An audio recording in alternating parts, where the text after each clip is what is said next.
Olá pessoal, tudo bom? O tema da nossa aula de hoje vai ser a Segunda Guerra Mundial.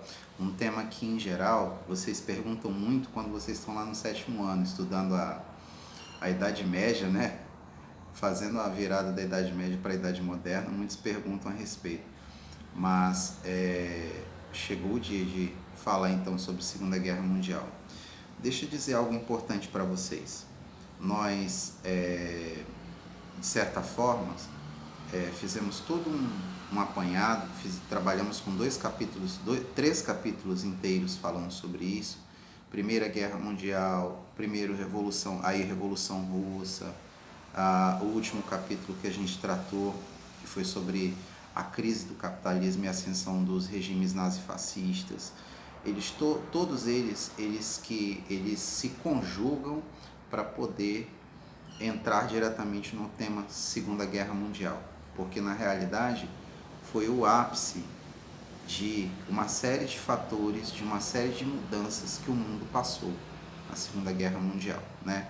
Um conflito que atingiu praticamente a maior parte das nações do mundo na época, né? As nações que tinham algum protagonismo, alguma importância global na época. E nesse caso insere-se inclusive o Brasil, né? O Brasil é um país de dimensões continentais, tinha grandes recursos, ainda tem, claro, grandes recursos naturais, uma série de interesses que haviam, mesmo a guerra acontecendo lá na Europa, indo em direção à Ásia, à África também, mas o Brasil ele se somava também a esse esforço, porque de certa forma uma parte grande de seus compradores, né, de seus produtos estavam lá na Europa, então não tinha como o Brasil não se envolver. Foi uma situação que chegou ao extremo do Brasil se envolver na Segunda Guerra Mundial. Mas sobre o Brasil se envolver na Segunda Guerra Mundial, nós iremos tratar daqui a pouco. Vamos tratar propriamente do assunto em si. Eu queria que vocês, antes de nós começarmos o texto, abrissem o livro de vocês lá na página 102, 103, que tem aquela capinha, tem aqueles textos, né? Eu queria que vocês lessem isso, tá? É a primeira indicação que eu faço aqui no vídeo, que vocês leiam esse texto e prestem atenção na imagem, principalmente nos dois soldados que aparecem mais à frente, né? Do lado esquerdo da imagem tem um soldado americano com um risinho meio de deboche para os dois soldados que estão logo do seu lado ali, mais para o lado direito, né? De quem olha o livro. São dois meninos que devem ter praticamente a idade de vocês aí, né? Porque se eles estavam no front como soldados, se eles foram capturados como soldados, então provavelmente eles estavam pelo menos há 1 ano, 2 anos de treinamento militar, ou mais tempo ainda do que isso, ou menos idade ainda, porque todos os jovens naquela época, eles querendo ou não, invariavelmente eles faziam parte do que a gente chama de juventude hitlerista, né? Não era uma opção, era uma obrigação. Você era obrigado a participar da juventude hitlerista. Tem um testemunho, por exemplo, do Papa Bento XVI falando sobre isso. Ele diz que fazer parte da juventude hitlerista não era uma opção, era uma obrigação. Você não tinha escolha, você era obrigado. Porque se você não fizesse parte, você era tido como traidor. Isso fazia parte da ideologia nazista. Ou você estava a favor ou você estava contra. Não havia o fato de você, não, eu não quero porque eu não quero, porque não é do meu agrado. Tal. Você não tinha essa liberdade política, você não tinha essa liberdade. Ué, professor, mas não era um regime de extrema-direita? Sim, em regimes de extrema-direita totalitários você não tem liberdade. Assim como em regimes de esquerda, ditos ditaduras do proletário, né? Ditaduras do proletariado, como eles chamavam, né? São os regimes de esquerda, de extrema esquerda, né? Não existe extrema esquerda, existe a esquerda, né? Mais radical, vamos dizer assim, e que levou a essa situação. Você ainda tem alguns regimes assim, né? Totalitários com essa característica à esquerda, que é a Coreia do Norte, por exemplo. Cuba já tem uma certa abertura, existe ainda, né? Um regime fechado mas ele é um pouco menos um pouco menos agressivo do que o regime coreano, né, norte-coreano, né? E o chinês também, né? Que já é uma economia de mercado aberto. Porém, os chineses lá, não têm tanta liberdade quanto, por exemplo, os europeus ou americanos que vão para lá para desenvolver suas atividades comerciais. É um pouco diferente. Muito bem. Vamos lá para a página 104. Na página 104 a gente está falando sobre a formação do eixo. O que era o eixo? O eixo era justamente esse grupo que fazia parte a Alemanha, os nazistas, os fascistas de Mussolini, né, a Itália, e o regime também autoritário do Hirohito, do imperador Hirohito, né? Você tinha uma necessidade que eles chamavam de busca do espaço vital. O Hitler pregava isso. Então, por isso que a partir de 36 ele começa as invasões, né? 38, né? A partir de 38 ele começa as invasões. Sudetos, Tchecoslováquia, depois Polônia, né? O que era esse espaço vital? Era um espaço que para ele, e isso inclusive ia de encontro a questões que eram de cunho ideológico. Como assim de cunho ideológico? Ideologicamente, ele imaginava assim, que existia um determinado território que deveria fazer parte da Alemanha e que tinha feito parte da Alemanha em tempos anteriores, né? Ancestralmente, existia um reino da qual esse povo era o povo da raça ariana, que era um povo que viveu no centro da Europa, né? Na parte central da Europa, do norte para o centro da Europa. Isso na época do Império Romano, na Antiguidade, enfim, e que esse povo estava fadado ao sucesso, né? E que só precisava de uma pessoa que as levasse à vitória. E ele, claro, ele se considerava essa pessoa, o Hitler. Então, ele tinha a ideia do espaço vital, a ideologia do espaço vital. Esse espaço vital era um espaço que serviria não apenas de espaço geográfico e político, mas de espaço econômico para desenvolvimento das atividades que ele tanto desejava, entre elas a metalurgia. Você sabe para que a metalurgia é utilizada estrategicamente, né? Não sabe? Para a produção de armas, óbvio. Carvão, ferro, e na região da Tchecoslováquia e dos Sudetos era rico nesses minerais. A famosa região da Alsácia-Lorena, que os alemães tinham perdido durante a Primeira Guerra Mundial, ele volta a ocupar. Então há aqui um esforço dessas três nações. E no caso da Itália, professor, a Itália ela conseguiu a sua unificação enquanto país, enquanto unidade, de maneira muito tardia, já no final do século XIX, né? Giuseppe Garibaldi, Vítor Emanuel, né? O rei Vítor Emanuel, aquela coisa toda. É uma história que você volta um pouquinho, dá um Google aí e dá uma procurada lá. Mas procure em site sério, procure em Wikipedia. Wikipedia é um site mentiroso, tá?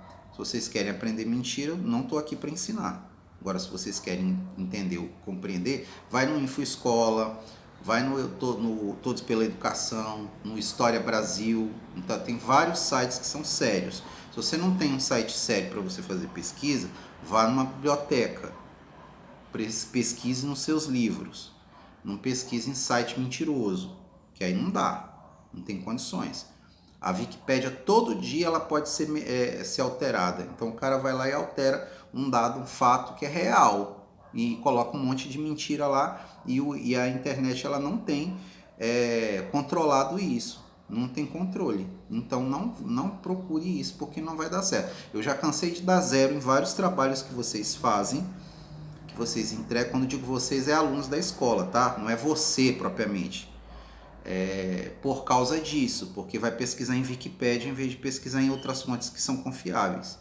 Nenhuma fonte que não é confiável é aceita por professor, é zero na certa, tá? E isso não tem nada a ver com questão política ou questão ideológica, tem a ver com verdade, com pesquisa, com ciência, tá? Então vamos lá. Formação do eixo. A formação do eixo foi isso. a união de 3 países que tinham interesses expansionistas sobre essas regiões. Que isso vinha de lá da Primeira Guerra Mundial, de antes da Primeira Guerra Mundial, da época do colonialismo. A Segunda Guerra Mundial é apenas uma espécie de segundo tempo em um palco de conflitos que já existia, tá? Para a gente compreender bem isso. Vamos lá. Então ficou o chamado eixo Roma-Berlim-Japão depois. O Japão entrou nessa porque, primeiro, ele não poderia ficar do lado da União Soviética, porque a União Soviética também tinha um território muito grande e não aceitava aquela teoria de expansionismo que o Japão tinha. O Japão ele tem um conjunto de ilhas muito pequeno, só que o Japão tinha se resolvido industrialmente, tinha se resolvido economicamente, né? No século XIX, então ele estava pronto para a conquista e ele queria territórios da China, dali da região do Sudoeste Asiático, ele queria a região do Sudoeste Asiático para ele. Por quê? Porque é produtor de matéria-prima para impulsionar a indústria japonesa. E o Japão precisava de uma ajuda do outro lado e que ideologicamente elas se assemelhavam. Então estava feito o pacto entre eles, o eixo estava formado. Você vai ter o eixo e você vai ter os aliados. Os aliados basicamente são os países ocidentais, tá? Os Estados Unidos entram um pouco depois, mas você tem aqui Inglaterra, França, né? Alguns países dali que vão de certa forma, se apresentar ali para se defenderem contra esse eixo. Outros países da Europa não. Se eles não apoiaram os aliados, eles também não deixaram de dar apoio, não entraram diretamente na guerra, mas não deixaram de dar apoio também ao eixo. Por exemplo, foi o caso, vocês viram isso no capítulo anterior, nós vimos isso. Foi Portugal com o salazarismo, foi a Espanha com o franquismo, né? O Francisco Franco foi apoiado pelo Hitler. O Hitler começou a fazer testes de sua força aérea e do seu poderio militar justamente para ajudar o Franco. Antes de atacar para suas regiões, ele pegou e ajudou o Franco em uma de suas conquistas. Foi o laboratório da Luftwaffe, por exemplo, a força aérea do Hitler. Para calibrar as armas, ele atacou algumas cidades da Espanha, né? Isso aconteceu. Tanto que o Pablo Picasso ele fez um quadro chamado Guernica, né?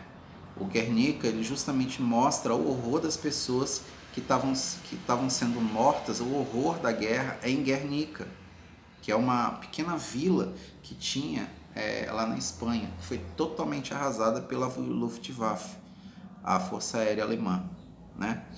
Vamos lá. Então nós temos aqui, você vai ter os pactos que vão ser, digamos assim, gradativamente rompidos pela Alemanha, tá? Que ela vai deixar de obedecer, né? A partir de 32 até 36. Em 36 você tem aí o pacto entre o eixo Roma, Berlim e Tóquio, né?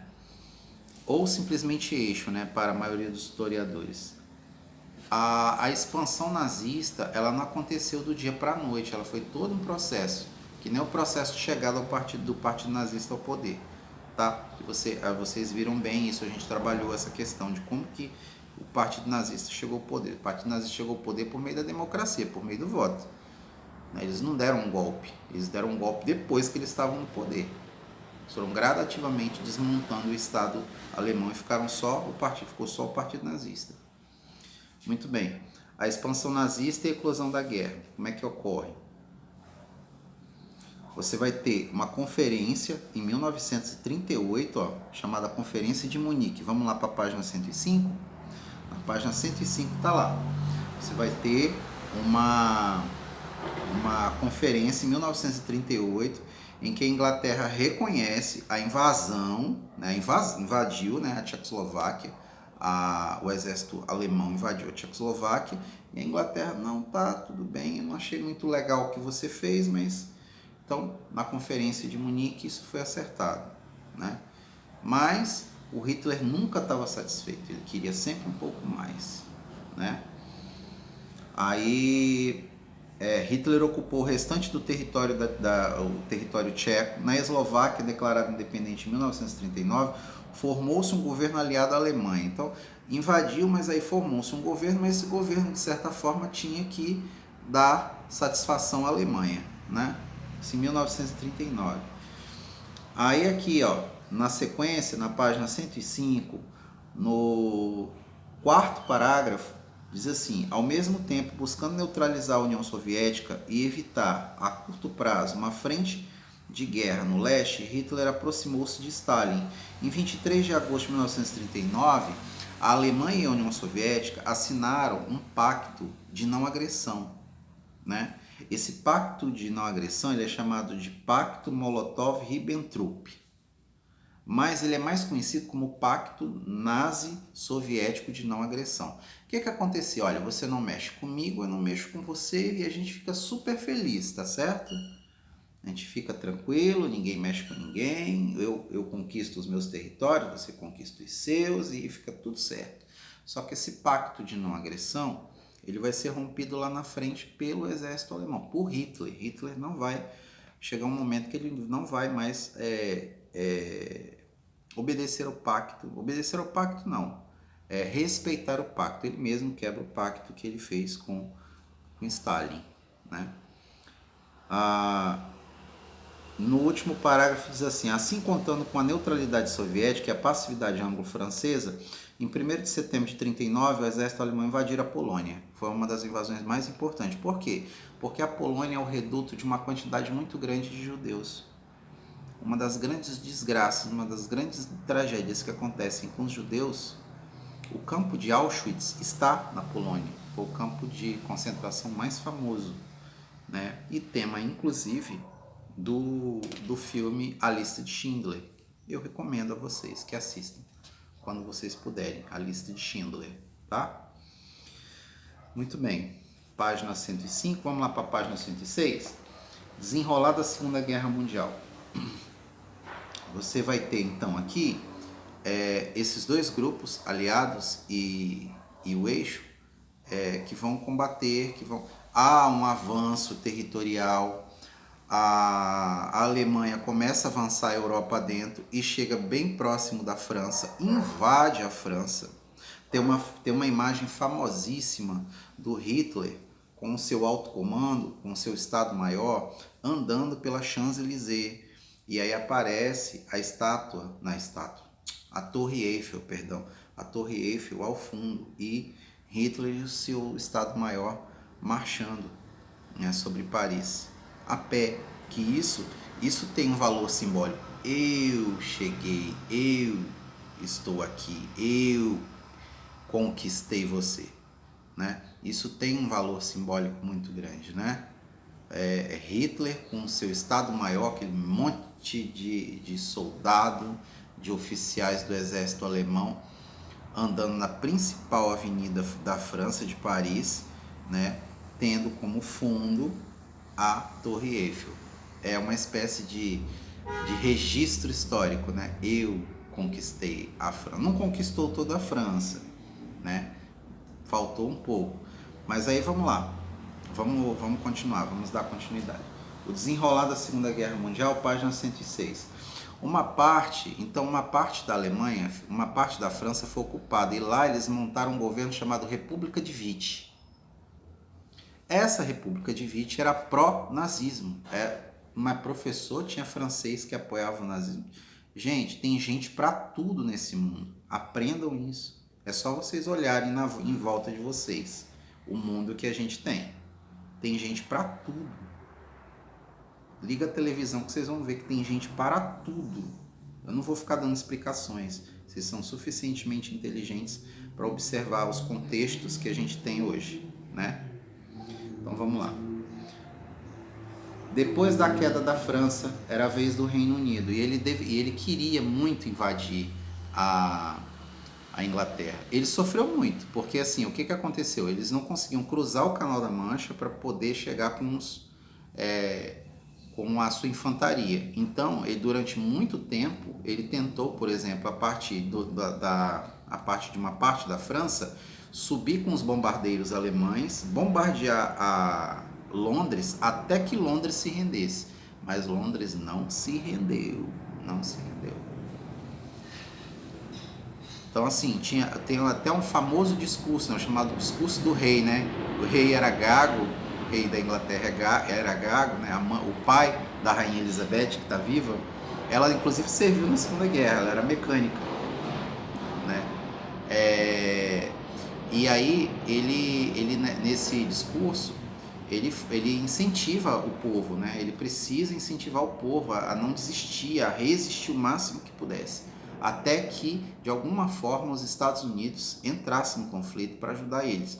Porque, assim, os Estados Unidos ele estava ajudando de maneira informal, mandando armas, mandando equipamentos, mandando soldados que quisessem, mas não tinha, não poderia, por exemplo, dizer assim, nós estamos em guerra, nós declaramos guerra. Não, isso não podia.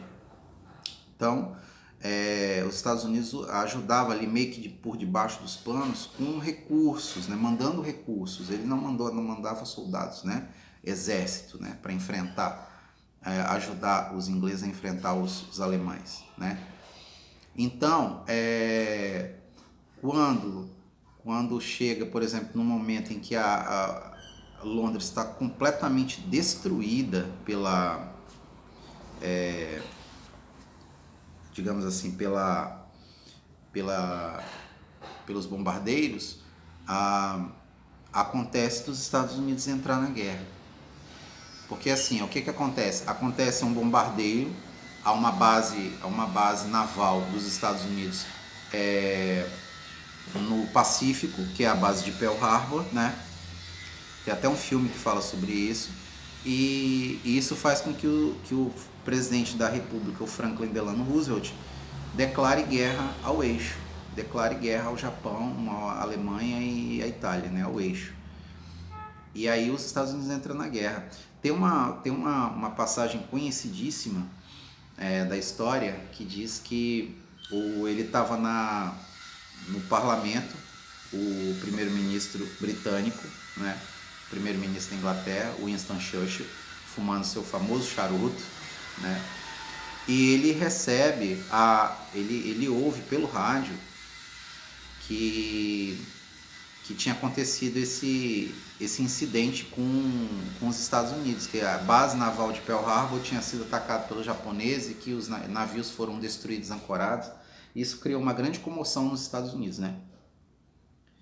Soldados morreram dormindo de manhã. Então, isso criou uma grande comoção, um sentimento nacional de vingança, né? Sabe como é que é isso? Aí, eles entraram na guerra. E sabe qual foi a atitude do Winston Churchill? Ele pediu para o mordomo que o atendia na sala dele, disse assim, traga-me uma garrafa de champanhe. Aí, o mordomo, digamos assim, com aquela intimidade que tinha com Winston Churchill, disse, o senhor ficou louco? O senhor só pode ter ficado doido, porque como é que os nossos principais ajudadores, quem poderia nos ajudar, acabou de ter a sua frota destruída, ancorada. Aí o Winston Churchill estraga champanhe. Aí quando ele pega e abre a champanhe, diz, você não sabe o tamanho do monstro, do dragão que eles acabaram de acordar. E foi o que aconteceu. Quem conhece, vocês vão passar aqui pela história, sabe que a entrada dos Estados Unidos na Segunda Guerra Mundial foi fundamental para a vitória. O Hitler já cantava a vitória antes do tempo. Estava tudo certo. Ele tinha dominado a Europa, tinha um Japão ali pelo sudoeste, tinha a Itália ali naquela parte, daquele pedaço da África ali inicial, ali, Marrocos, tal, aquele pedacinho Oriente Médio, aquela parte toda ali já estava dominada por eles, né? Então a Europa estava tudo mais ou menos, né, controlado por eles quando os Estados Unidos entrou na guerra. Foi um um dos grandes erros estratégicos do Hitler era a megalomania. Ele era megalomaníaco. Ele achava que podia fazer o que ele quisesse, que nada daria errado. Deu errado. Ele dividiu uma parte considerável do seu exército, estava na Europa, que estava ali na África, tirou esse exército que estava consolidando as batalhas, mas no meio da loucura dele, ele imaginava, não, tá tudo certo, já ganhei e tal. Não, ele juntou o exército e agora tá na hora de ir lá arrancar os fios do bigode do Stalin. Ele achou que podia ir até a União Soviética e derrubar o Stalin e derrubar aquele exército imenso que era o exército russo. E preparado, né? Porque assim, quando eles saíram da Primeira Guerra Mundial, o Lenin fez um bom trabalho e depois continuou. Aquela história de planificar a economia, dar um eixo para a produção e tal, e eles eram militarmente superiores, né? E tinham um quantitativo de pessoas muito grande também. E os russos eram muito aguerridos, né? Só assistir aquele filme O Círculo do Poder, que é um filme feito entre soviéticos e americanos e alemães, e um outro filme agora que conta a história de um rapaz que era atirador, que foi participar daquela invasão que os alemães fizeram a Moscou, né? Então tem um filme famoso com Joseph Fiennes, com Jude Law, que trata sobre isso. Eu não me lembro agora do nome do filme, mas é um filme que já passou várias vezes na televisão, né? Por Trás das Linhas Inimigas é um outro nome, mas agora me fugiu da cabeça. Mas é um filme muito importante para mostrar esse poder de luta que os russos tinham, que os soviéticos tinham. Mas, pois bem, vamos lá. Essa Operação Barbarossa que o Hitler criou foi um fracasso, né? Que a invasão da União Soviética foi um fracasso, deu tudo errado, as coisas não saíram bem, as coisas não deram certo, e a invasão da União Soviética foi um grande fracasso, e isso de certa forma prejudicou o exército alemão, e isso foi o início, por exemplo, da derrocada do que seria a Alemanha na Segunda Guerra Mundial. Eu vou parar por aqui, pessoal, e aí na próxima aula, no nosso próximo vídeo, a gente dá continuidade falando sobre o Holocausto, né, a questão dos campos de concentração, e a gente vai falar um pouquinho sobre o Brasil na Segunda Guerra Mundial e como que todo esse processo deu errado para o Hitler. Por que deu tão errado para o Hitler? Certo? Grande abraço a todos, daqui a pouco a gente volta.